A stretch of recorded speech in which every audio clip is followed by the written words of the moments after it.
क्या चंगाई के लिए प्रार्थना करते समय कोई व्यक्ति क्या दवाई या चिकित्सा का इस्तेमाल कर सकते हैं? आइए इसके बारे में हम जानते हैं। कोई भी व्यक्ति दवाई और चिकित्सा का इस्तेमाल कर सकते हैं अगर वो विश्वास से इंतजार कर रहे हैं अपनी चंगाई के लिए। क्योंकि मैं एक चीज बताना चाहूंगा, क्योंकि ये जो दवाई बनाने का ज्ञान जो इंसान पाया है, ये परमेश्वर की ओर से पाया है। ये उसका स्वयं आविष्कार नहीं है। परमेश्वर ने समस्त ज्ञान दिया है इंसान को। और दूसरी बात यह है कि ये दवाई इस्तेमाल करने के लिए जितने सारे औषधों का इस्तेमाल होता है, अगर परमेश्वर ये औषध दिए नहीं होते तो ये दवाइयां कभी नहीं बन पाती। तो इस कारण कोई भी व्यक्ति विश्वास से अपनी चंगाई का इंतजार कर रहा है या प्रार्थना पूर्वक इंतजार कर रहा है, तो वो व्यक्ति दवाई इस्तेमाल कर सकता है। हम कुछ बाइबल से उदाहरण देखते हैं। दूसरे राजाएं 20:7 में जब हिजकिय्याह राजा बीमार पड़ा था, तो यशायाह भविष्यवक्ता उसे अंजीर के पत्तों से उसके फोड़ों को ढकने के लिए कहता है जब तक उसका फोड़ा ठीक ना हो जाए। तो इससे हमें यह पता चलता है कि जड़ी बूटियों का इस्तेमाल उन जमानों में किया जाता था।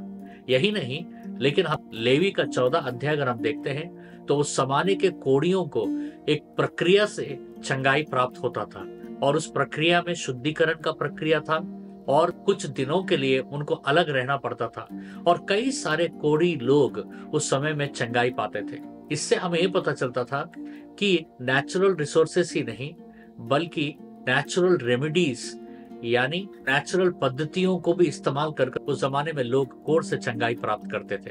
जब हम लूका का 10:34 और 35 देखते हैं, वहां पर हम देखते हैं कि समरिया व्यक्ति को, कि वो रास्ते में घायल व्यक्ति को जब उसने देखा तो उसने 2 चीजों का इस्तेमाल किया। पहला, उसने तेल और दाक मधु को इस्तेमाल किया, उस घायल व्यक्ति के ऊपर डाला, उसके घाव को मरहम पट्टी करते हुए हम देखते हैं। इस समय यह पता चलता है कि दवाई का इस्तेमाल किया जा सकता है अगर कोई विश्वास से इंतजार कर रहा है अपने चंगाई के लिए।